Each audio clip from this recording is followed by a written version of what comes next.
भारत, हमारा भारत 150 करोड़ लोगों का देश। हमें गर्व है अपनी संस्कृति और हेरिटेज पर। और हम लोग ही बात करते हैं वसुधैव कुटुंबकम की। दुनिया का एकमात्र देश जहां महिलाओं को देवियों के समान पूजा जाता है। हम नवरात्रि के टाइम पर कन्या भोज का आयोजन करते हैं, छोटी बच्चियों को देवी का रूप मानकर। और हम अपने कल्चर और हेरिटेज के गुणगान गाते हैं कि हमारा कल्चर दुनिया का सर्वश्रेष्ठ कल्चर है। और वहीं इसके दूसरी तरफ हम देखते हैं कि यहाँ अनगिनत महिलाओं और बच्चियों के साथ ब्रूटली रेप और सेक्सुअल हैरेसमेंट किए जाते हैं, वो भी हमारे बीच रहने वाले लोगों के द्वारा ही। और कई लोगों का मानना है कि फॉरेन कल्चर आने से रेप केसेस ज़्यादा होने लगे हैं। लड़कियां छोटे कपड़े पहनती हैं, इसलिए ये सब ज़्यादा होने लग रहा है। इवन हरियाणा खाप पंचायत के एक नेता ने तो ये भी कह दिया कि ऐसी घटनाओं के लिए चाउमीन जिम्मेदार है। फास्ट फूड से हार्मोनल इम्बैलेंस होता है, इसलिए ये रेप की घटनाएं होती हैं। फिर वहीं उनसे पूछो कि जो रूरल एरिया है और दूर दराज के जो इलाके जहां हमारे देश की टोटल पॉपुलेशन का लगभग 2/3 लोग रहते हैं, फिर वहां क्यों ऐसे केसेस होते हैं। जब कोई महिला हिजाब में होती है तो क्यों होते हैं ऐसे केसेस, और अगर कोई महिला साड़ी या सूट में है तो क्यों होते हैं ऐसे केसेस उनके साथ। तो ये कल्चर की बात नहीं है, ये मानसिकता की बात है। अगर ऐसी रेप करने वाली मानसिकता वाले लोगों को स्वर्ग में भी भेज दिया जाए तो ये उसको भी नरक ही बना देंगे। रेप केसेस हमारे देश का एक क्रिटिकल इशू है जो जेंडर इनइक्वलिटी, विक्टिम ब्लेमिंग और वीक लीगल इन्फोर्समेंट जैसी गहरी जमी हुई सोशल प्रॉब्लम्स को दिखाता है। इतने लीगल रिफॉर्म और अवेयरनेस कैंपेन के बावजूद ये क्राइम कम नहीं हो रहे हैं, जो अपने आप में चिंता की बात है। इन सब पर इस वीडियो में बात करेंगे, इसलिए इस मुद्दे पर चर्चा करना जरूरी है जिससे सिचुएशन की ग्रेविटी को हाईलाइट किया जा सके। फिर वो चाहे मथुरा केस हो, दिल्ली यूनिवर्सिटी का केस हो, शक्ति मिल गैंग रेप केस हो, निर्भया केस हो, हैदराबाद रेप केस हो, हाथरस केस हो, या फिर झारखंड में फॉरनर्स के साथ हुआ गैंग रेप केस हो, या फिर अभी जो हाल ही में कोलकाता में केस हुआ वो केस हो, और या फिर इसके बाद भी घटित और केसेस हों, या फिर ऐसे केसेस जो हमारे सामने आए ही नहीं, दबे के दबे रह गए। ये जितने भी केसेस हुए हैं, इन्होंने हमारे देश की आत्मा को अंदर तक झकझोर के रख दिया है, जो हमें दिखाता है हमारे देश में महिलाओं की स्थिति क्या है। Outrage grows over the rape and murder case of a trainee doctor of RG Kar College. Demonstrators are demanding the resignation of West Bengal Chief Minister.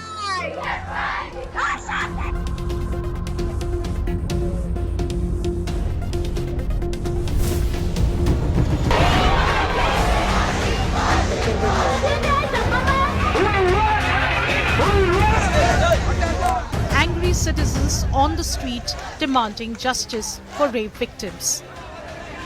Bengal, Maharashtra and Assam.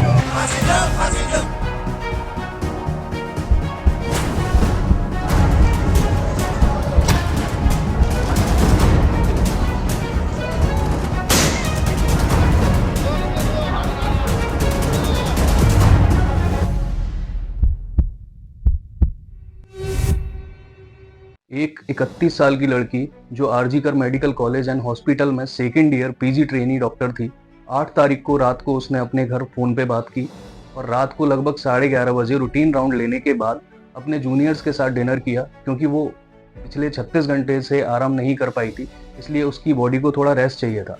लेकिन हॉस्पिटल में ऐसी कोई designated जगह नहीं थी जहाँ पे वो थोड़ा सा नैप ले सके या आराम कर सके, तो वो डॉक्टर सेमिनार रूम में रेस्ट करने चली गई।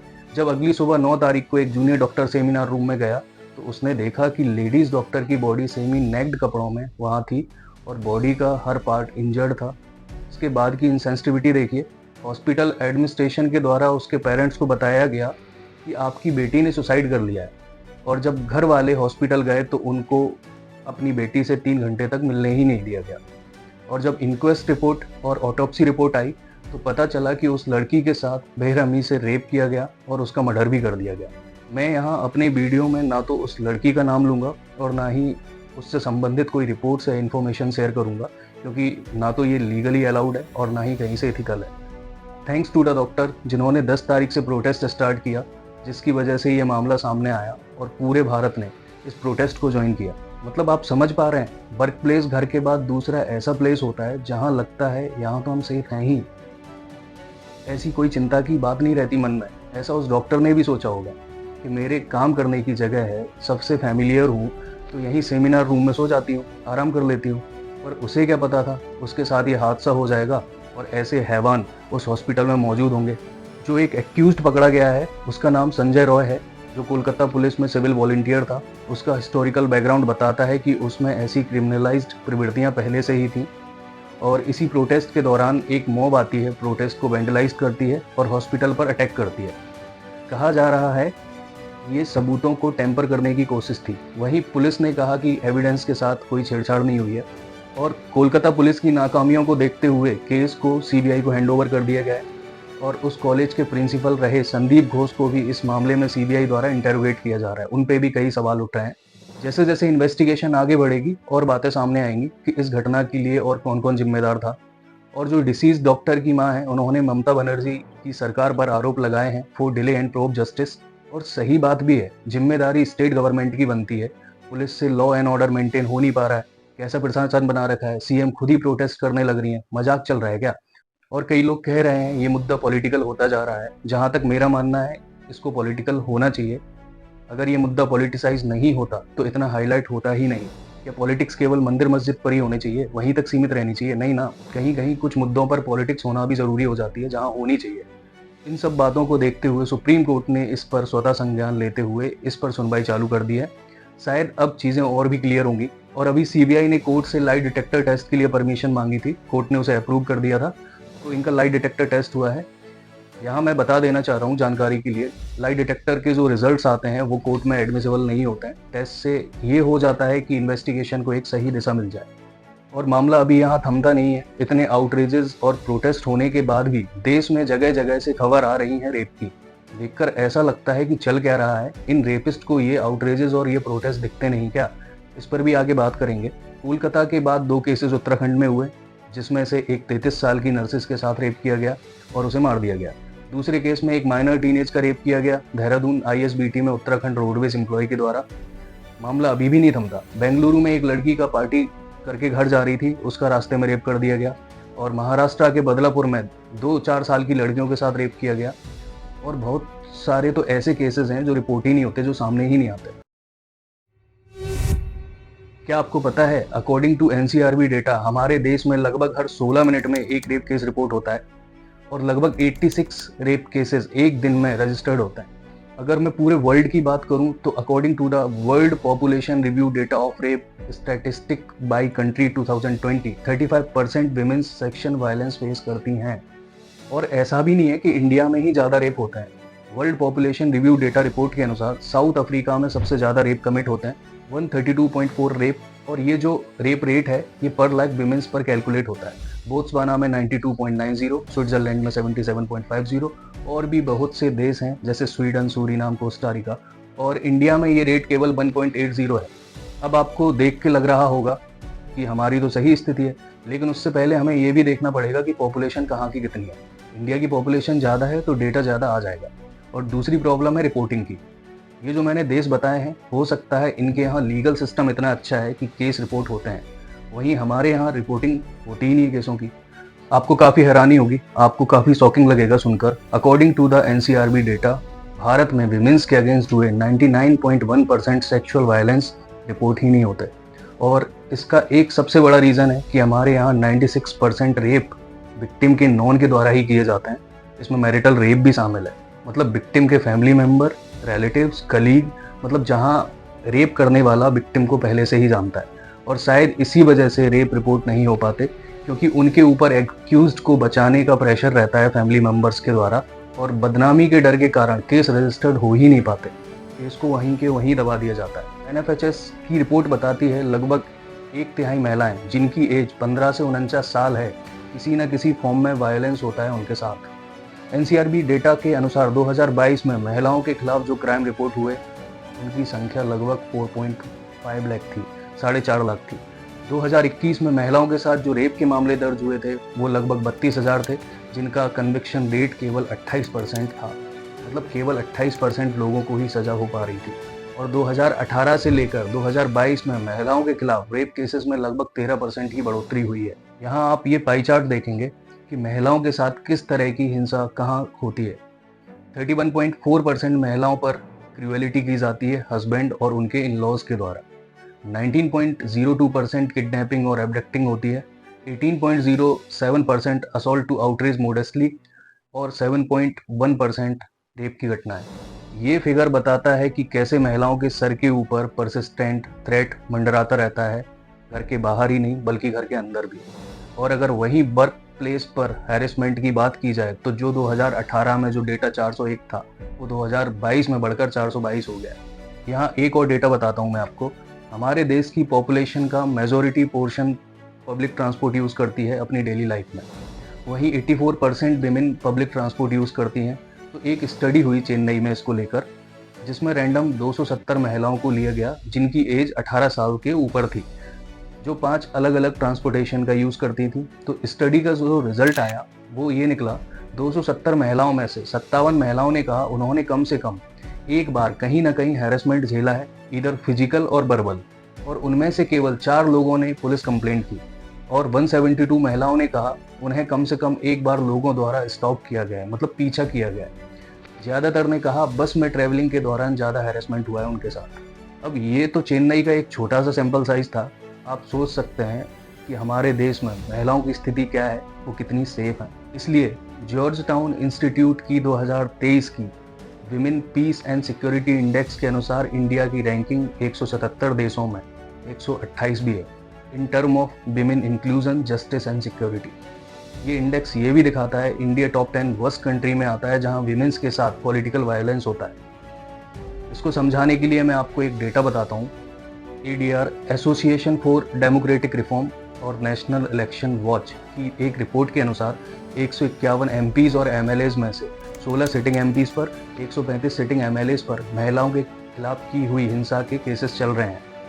ये जो डेटा उन्होंने कलेक्ट किया था वो किया था कैंडिडेट जो इलेक्शन एफिडेविट लगाते हैं उससे, जिसमें से बीजेपी के लीडर्स पे 54 केसेस, कांग्रेस के लीडर्स पर 23 केसेस, TDP के लीडर पर 17 केसेस चल रहे हैं। इसी रिपोर्ट के अनुसार वेस्ट बंगाल में ये नंबर हाईएस्ट है जहां MP और MLA द्वारा महिलाओं के खिलाफ हिंसा हुई। आंध्र प्रदेश दूसरे नंबर पर आता है और उड़ीसा तीसरे नंबर पर। इस पर सुप्रीम कोर्ट ने 2020 में मैंडेट भी दिया था कि पॉलिटिकल पार्टीज को ये पब्लिकली जस्टिफाई करना पड़ेगा कि वो क्यों ऐसे कैंडिडेट को नॉमिनेट करती हैं जिन पर क्रिमिनल केसेस चल रहे होता है। अब समझ पा रहे हैं स्थिति क्या है, और ऐसा डेटा कहीं ना कहीं हमें शॉक करता है। मैं एक डेटा और बताता हूँ आपको, शायद आप और ज़्यादा शॉकिंग लगे आपको। पिछले 20 साल में हमारे देश में लगभग 1 करोड़ इन्फेंटिसाइड हो चुके हैं, मतलब हर साल लगभग 5 लाख इन्फेंटिसाइड किए जाते हैं। आप समझ पा रहे होंगे क्या स्थिति चल रही है। अब सबसे ज़रूरी बात यह है कि लोग रेप करते ही क्यों हैं? ऐसा क्या आता है उनके मन में जो वो रेप जैसा घिनौना अपराध कर देते हैं बिना कंसिक्वेंसेस की चिंता किए हुए? ऐसा क्या है? हमारे यहाँ जब हम रेप के बारे में बात करते हैं तो हमारा ज़्यादा फोकस रेपिस्ट की बजाय विक्टिम पर होता है कि महिला ने ही कुछ ऐसा किया होगा कि उसका रेप हो गया। और बहुत सारे सवाल विक्टिम के ऊपर डाले जाते हैं कि आपको रात को नहीं निकलना चाहिए था, आपको ऐसे कपड़े नहीं पहनने चाहिए थे, वगैरह वगैरह। और सीधे विक्टिम को रेप के लिए जिम्मेदार ठहरा दिया जाता है। विक्टिम भी सोचती ही होगी गलत मेरे साथ हुआ है, मुँह मुझे ही छुपा के चलना पड़ रहा है, और जो एक्यूज्ड है वो खुले में घूम रहा है। और विक्टिम हिम्मत करके केस दर्ज भी करना चाहे तो इतने सवाल जवाब मीडिया ट्रायल्स होने लगते हैं उसके साथ कि उसकी हिम्मत टूट जाती है। और हैदराबाद रेप केस के बाद 2 पॉइंट्स थे जो आम जनता का ध्यान आकर्षित कर रहे थे। वो पॉइंट्स थे एक्यूज्ड को दी जाने वाली सजा और महिलाएं रेप से बचने के लिए क्या कर सकती हैं। हैदराबाद रेप केस के बाद तेलंगाना पुलिस ने एक एडवाइजरी जारी करी जिसमें महिलाओं को हमेशा भीड़ भाड़ वाली जगह इंतजार करने और बिना किसी हिचकिचाहट के जब भी ज़रूरत हो पुलिस को कॉल करने की सलाह दी गई। इंडियन कॉन्टेक्स्ट में लोग आमतौर पर विक्टिम पर जोर देते हैं, ना कि एक्यूज्ड पर। लेकिन साइकोलॉजी ऑफ वायलेंस मैगजीन की एडिटर इस मेंटेलिटी को खारिज करती हैं। उनका मानना है कि हम रेप को समझने के करीब तब तक नहीं जा सकते जब तक हम रेपिस्ट को नहीं समझेंगे। और जब भी कोई ऐसी घटना होती है तो आपके मन में भी आता ही होगा कि आखिर ये रेपिस्ट ऐसा करते ही क्यों हैं, ये राक्षसी लोग होते होंगे। देखिए, इस सवाल का सटीक जवाब तो किसी के पास नहीं है कि रेपिस्ट रेप क्यों करते हैं, बट बहुत से क्रिमिनोलॉजिस्ट और साइकोलॉजिस्ट ने बहुत सी स्टडीज़ की हैं इसके ऊपर। उसको देखते हैं आखिर रेपिस्ट का दिमाग कैसे काम करता है रेप करते टाइम, और उसके कुछ पॉसिबल सॉल्यूशंस क्या हो सकते हैं जिससे कि रेप की ऐसी घटनाओं को कम किया जा सके।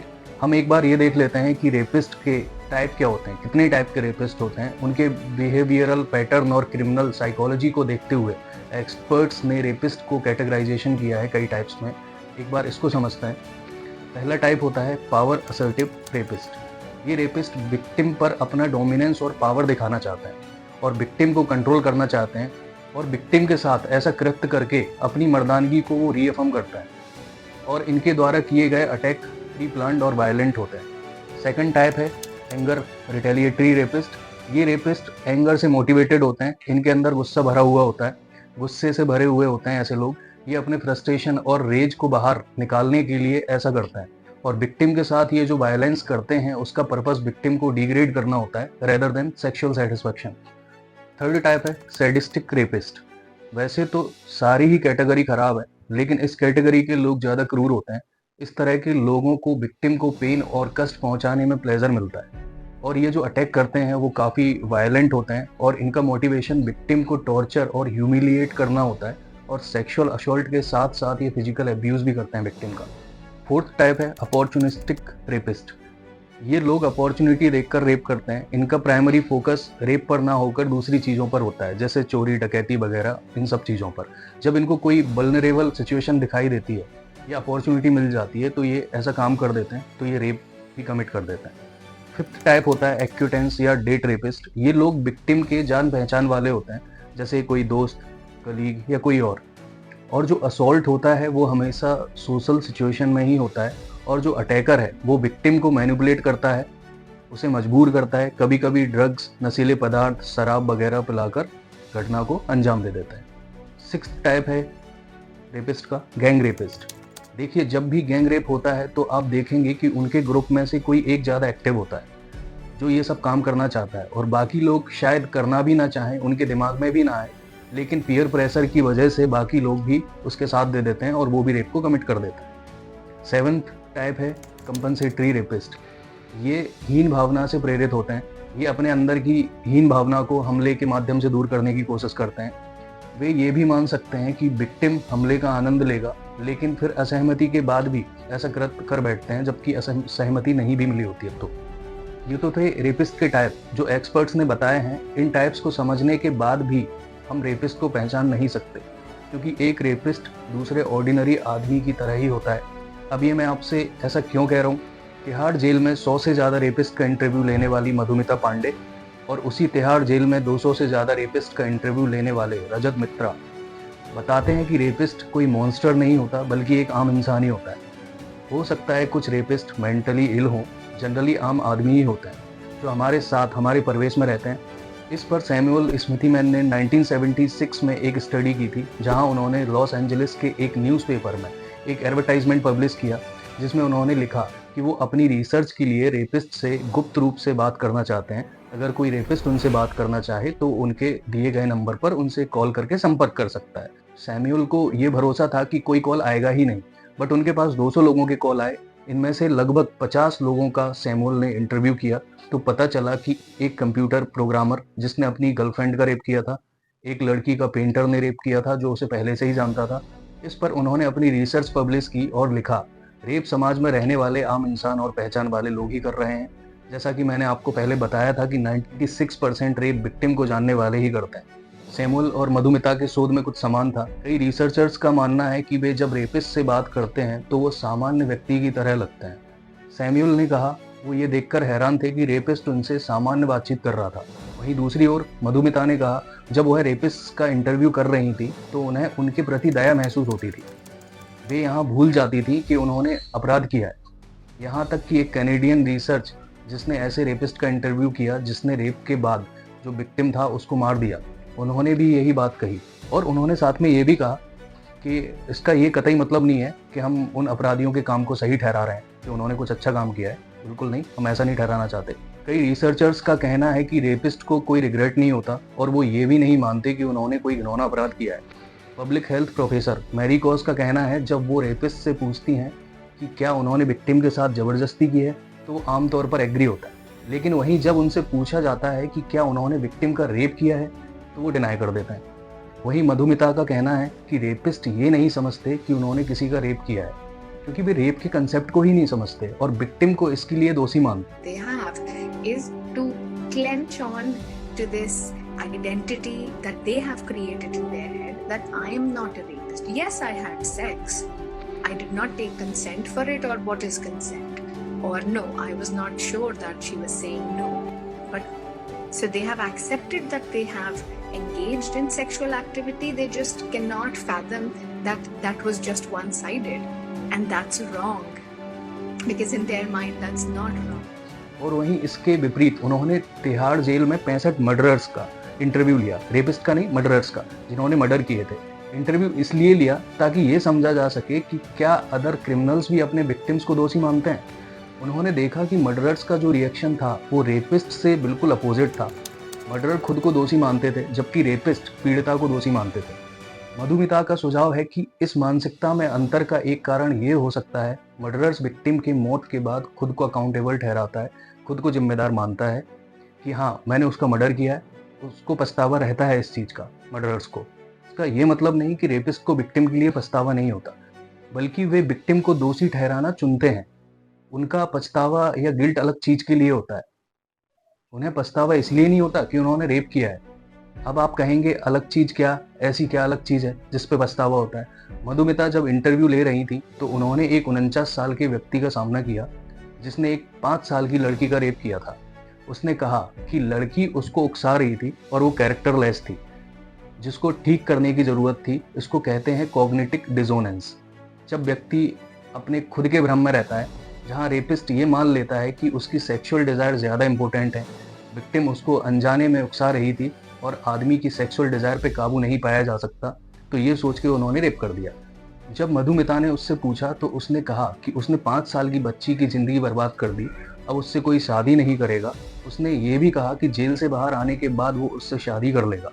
उसकी इस स्टेटमेंट से ये क्लियर होता है कि रेपिस्ट को ये समझ नहीं है कि रेप क्या होता है और कंसेंट क्या होती है। उस विक्टिम ने जो पेन और ह्यूमिलेशन झेला, उसको उससे कोई मतलब नहीं है। उसका जो फोकस था वो था उसकी इज्जत पर।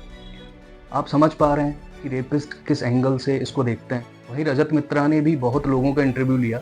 उनमें से एक रेपिस्ट का इंटरव्यू लिया जिसने 15 साल की लड़की का रेप किया था।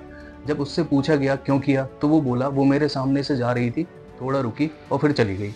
उन्होंने पूछा इससे क्या साबित होता है, तो वो बोला कि वो मुझसे कुछ चाहती थी, लेकिन वो सोशल बाउंडेशन के चलते रुक गई और मेरे लिए उसके मन में कहीं ना कहीं प्यार था। आप समझ पा रहे हो रेपिस्ट कैसे इंटरप्रेट कर रहे हैं सिचुएशन को। इसको कहते हैं कॉग्निटिव डिसऑर्डर या कॉग्निटिव डिसोनेंस, जो एक साइकोलॉजिकल फिनोमेना है। डिस्कम्फर्ट जो पर्सन फील करता है जब उनका बिहेवियर उनके वैल्यू और बिलीफ से मैच नहीं है। तो यहाँ जो वो सोच रहे हैं उसमें ही भ्रम है, मतलब वो सोच ही कुछ दूसरी चीज़ रहे। और हम कई ऐसी मूवीज़ देखते हैं, फिर वो कोई सा भी बोर्ड हो, बॉलीवुड, हॉलीवुड, टॉलीवुड, कोई भी, जहाँ महिलाओं को लेके कहीं ना कहीं जाने ना अनजाने में ऐसी बातें बोल दी जाती हैं जो महिलाओं के फेवर में नहीं होती हैं। और ऐसे कई सॉन्ग्स हैं जो क्लियरली महिलाओं को ऑब्जेक्टिफाई करते हैं, जैसे ये उसका स्टाइल होगा, होठों पे ना दिल में उसके हाँ होगा, और अच्छी बात कर ली बहुत, अब करूँगा तेरे साथ गंदी बात। और भी बहुत से ऐसे गाने होंगे जो विमेन को ऑब्जेक्टिफाई करते हैं। अब आपको लग रहा होगा गानों से क्या ही इम्पैक्ट पड़ता है। हो सकता है आपको ना पड़े, मुझे ना पड़े, आप उसको सिर्फ एक गाने के तौर पे ही लो। बट हमें ये भी नहीं भूलना चाहिए कि देश में 150 करोड़ अलग अलग तरह के लोग रहते हैं जो अलग अलग तरह से सोच सकते हैं। और वहीं दोबारा जाऊंगा, एक्यूज पे ध्यान कम, विक्टिम पे हमारा ध्यान ज़्यादा रहता है। कहीं ना कहीं उसकी ही गलती निकालते हैं हम भी। अब हम एक बार ब्रीफली ये देख लेते हैं कि भारत द्वारा विमेंस के लिए क्या क्या इनिशिएटिव्स लिए गए। सबसे पहले बात करते हैं CEDAW, the convention on the elimination of all form of discrimination against women. ये एक इंटरनेशनल ह्यूमन राइट ट्रीटी है जिसे यूनाइटेड नेशन जनरल असेंबली ने 1979 में एडॉप्ट किया था और 1981 में ये इफेक्ट में आया, जिसे 1980 में इंडिया ने साइन किया और 1993 में उसको कुछ रिजर्वेशंस के साथ रेटिफाइड किया गया। बहुत से लोग इसको विमेन राइट के लिए इंटरनेशनल बिल मानते हैं। इस ट्रीटी में मेल और फीमेल के भेदभाव को खत्म करने की कोशिश की गई है। हमारा संविधान भी जेंडर इक्वलिटी को प्रमोट करता है। गवर्नमेंट ने भी जेंडर इक्वलिटी और विमेन को एम्पावर करने के लिए कई स्टेप्स लिए हैं और कई स्कीम्स बनाई हैं, जैसे Beti Bachao Beti Padhao, PM Awas Yojana, national social assistance programme और प्रधानमंत्री व्यय बंधन योजना, और भी बहुत सी स्कीम्स हैं जो विमेन को एम्पावर करती हैं। इसके बाद जो दूसरा एक्ट है वो है the immoral traffic prevention act 1956। इस एक्ट के तहत मेल या फीमेल के साथ किसी भी तरह का सेक्सुअल एक्सप्लॉयटेशन एक कॉग्निजेबल ऑफेंस है। इसमें बाद में अमेंडमेंट भी हुए कई। इसके बाद जो एक्ट आता है वो है the indecent representation of women prohibition act 1986। इस एक्ट का पर्पस महिलाओं के सम्मान और गरिमा की रक्षा करना है। इस एक्ट के तहत कोई भी व्यक्ति या संस्था विमेंस के अश्लील इमेजेस जैसी चीज़ों का प्रोडक्शन, एडवर्टाइजमेंट, प्रकाशन या वितरण नहीं कर सकती है। आपने देखा होगा कुछ समय पहले राज कुंद्रा को अरेस्ट किया गया था, वो इस एक्ट के माध्यम से ही और आरटी एक्ट के माध्यम से। इसके बाद जो पॉलिसी है वो है national policy for empowerment of women 2001। ये भी वुमेन एम्पावरमेंट को प्रमोट करता है और विमेन के अगेंस्ट जो डिस्क्रिमिनेशन रहा है उसको एलिमिनेट करता है। फिर एक जो 11th ईयर प्लान आया था 2007 से लेकर 2012 के बीच में, जिसमें विमेन वायलेंस को एक्नॉलेज किया गया और जो फोकस एरिया था वो था डोमेस्टिक वायलेंस एंड रेप। इसके बाद आता है protection of women from domestic violence 2005। जो विक्टिम विमेन हैं जिन्होंने डोमेस्टिक वायलेंस झेली है या झेलती हैं, ये एक्ट उनको सपोर्ट करता है। फिर आता है sexual harassment of women at work place, जिसको पॉस एक्ट भी कहते हैं। ये एक्ट आया था उनके लिए जो वर्क प्लेस पर सेक्सुअल हैरेसमेंट फेस करती हैं, उनकी सेफ्टी के लिए ये एक्ट आया था। सेक्सुअल हैरेसमेंट का मतलब unwelcomed social contact, sexual advance, demand for sexual favour, sexually coloured remarks and showing pornography, ये सभी सेक्सुअल हैरेसमेंट में आता है। ये जो एक्ट है वो बेस्ड है विशाखा गाइडलाइन पर जो सुप्रीम कोर्ट के द्वारा दी गई थी। इसके बाद है क्रिमिनल लॉ अमेंडमेंट एक्ट 2013। आगे इसको 2018 में भी अमेंड किया गया, थोड़ा टफ बनाया गया इसको, including the death penalty for the rape of a girl below the age of 12 year. और भी बहुत सारे कानून हैं जो हमारे देश ने बहुत से कानून और स्कीम्स बनाए हैं वुमेन सेफ्टी को लेकर। फिर चाहे उज्ज्वला स्कीम हो, निर्भया फंड हो, विमेन सेफ्टी इन ट्रेन जिसके लिए सिक्योरिटी हेल्पलाइन नंबर 182 जारी किया गया है और एप्लीकेशन आर मित्रा लाई गई है इमरजेंसी सिचुएशन के लिए, और टूरिस्ट के लिए किए गए incredible India helpline, code of conduct for safe tourism. फिर चाहे मेट्रो में विमेन सेफ्टी हो, और भी बहुत सारे इनिशिएटिव्स हैं जो हमारे देश द्वारा लिए गए जो विमेंस को अधिक एम्पावर बनाते हैं। लेकिन सवाल ये है, क्यों इतने कानून और स्कीम्स, इतने इनिशिएटिव्स लेने के बाद भी विमेन सेफ क्यों नहीं रह पा रही हैं?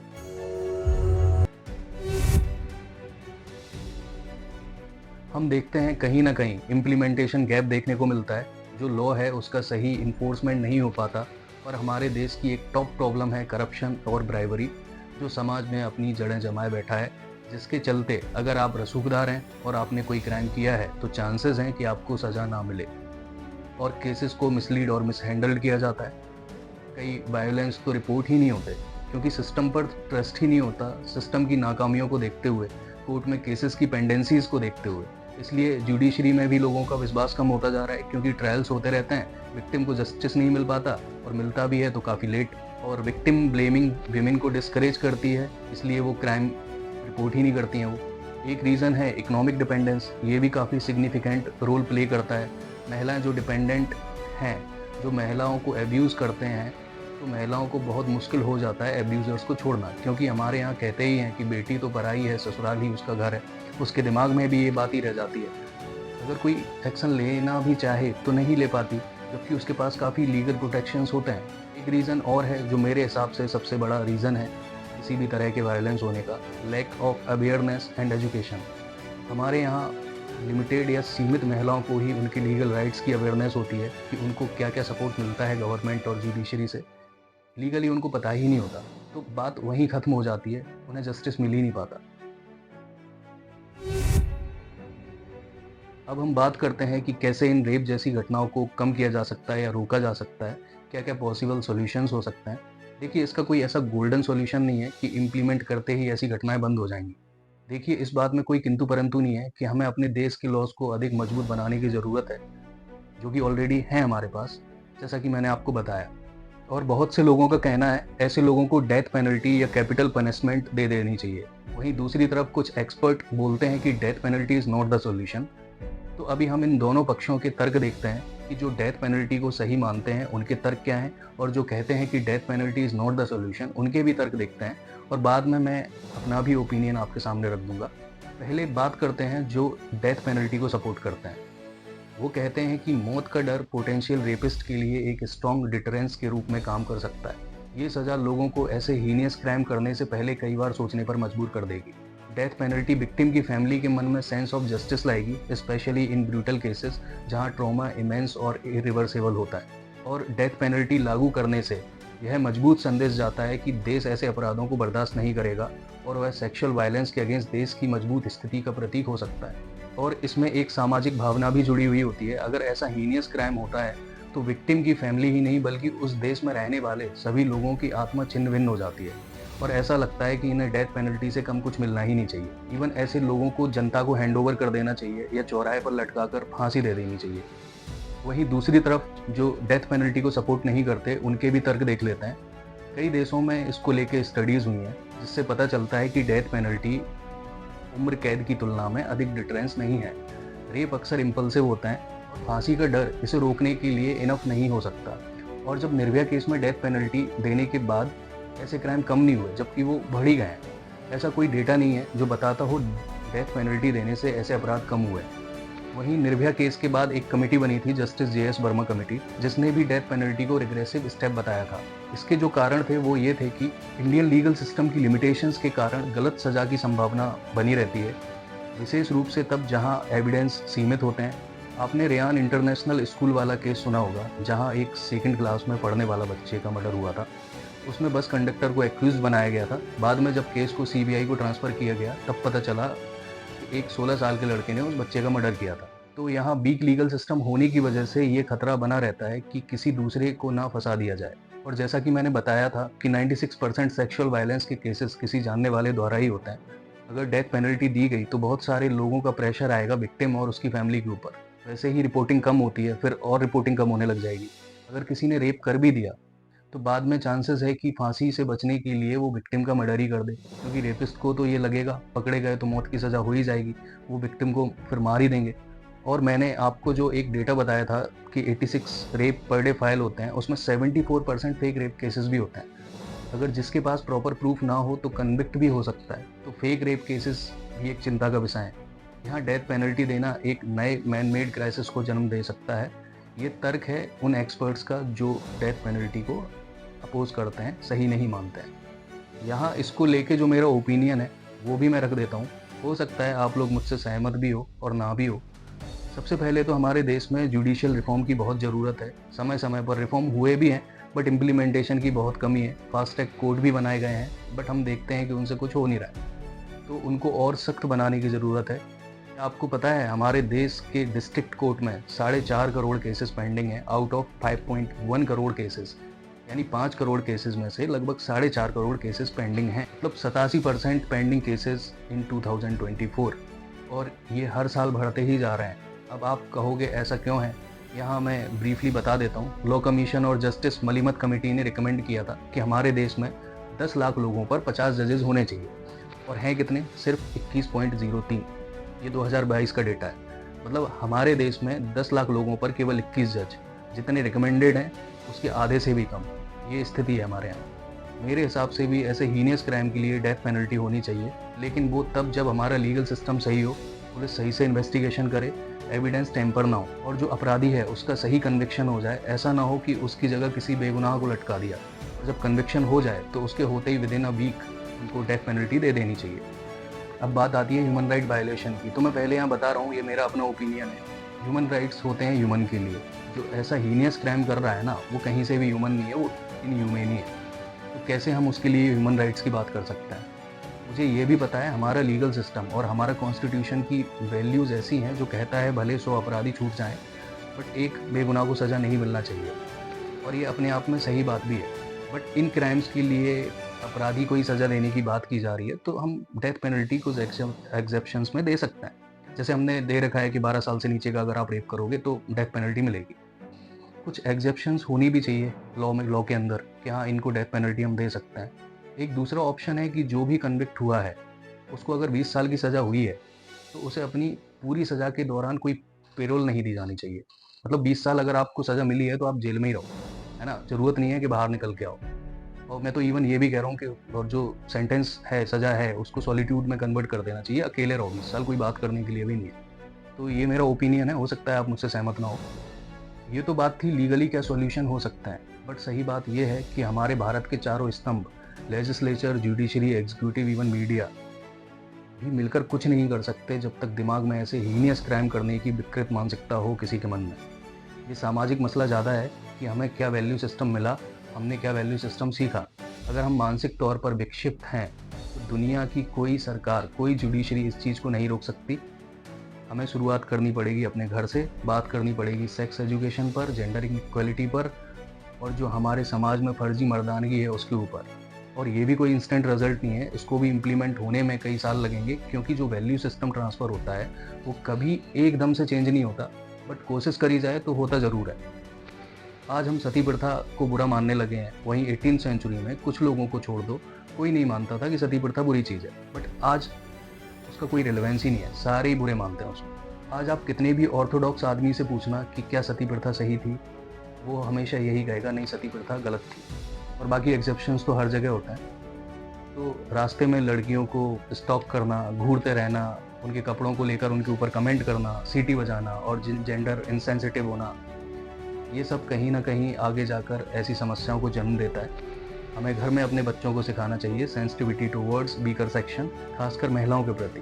तभी कुछ सालों बाद हम कह सकते हैं कि हमारा समाज बेहतर होता जा रहा है। वैसे भी हमारे संविधान निर्माता डॉक्टर भीमराव अंबेडकर जी ने कहा है कि अगर किसी समाज की स्थिति के बारे में सही पता करना है तो वहाँ पे ये देख लो वहाँ पर महिलाओं की स्थिति क्या है, तो आपको पता लग जाएगा उस समाज की कंडीशन। तो हम कोशिश करें कि आगे से कोई ऐसा काम ना करें जो किसी भी महिला या अदर वीकर सेक्शन को हर्ट करता हो। और आखिरी बात, ये किसी ने लिखा था, मैंने वहाँ सुना है इसको या कहीं पढ़ा है, तो मैं वो बोल देता हूँ। जब भी आप अपनी बहन से रक्षाबंधन पर राखी बंधवाएं या भाई दूज पर तिलक कराएं तो उनसे कहें कि वो किसी और लड़की की असुरक्षा का कारण नहीं बनेंगे।